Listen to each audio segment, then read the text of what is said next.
এই মাসে আল্লাহর পক্ষ থেকে আল্লাহর ফেরেশতারা নেমে আসেন। কোথায় নেমে আসেন? পৃথিবীতে।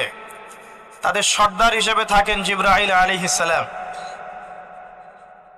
তানাজ্জালুল মালায়েকাতু ওয়ার রূহু ফিহা বিইذনি রাব্বিহিম। আল্লাহর রবের আদেশে তারা এই কাজটা করেন।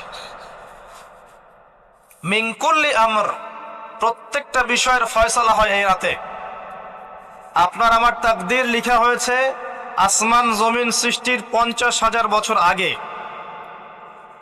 আপনার আমার তাকদীর লিখা হয়েছে আসমান জমিন সৃষ্টির 50,000 বছর আগে। আল্লাহ পাক সমস্ত সৃষ্টির তাকদীর লিখেছেন প্রথম দফায়।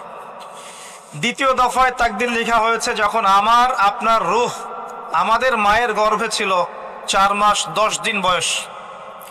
ওই সময় আল্লাহর পক্ষ থেকে ফেরেশতা আসেন, এসে লিখে দেন তার হায়াত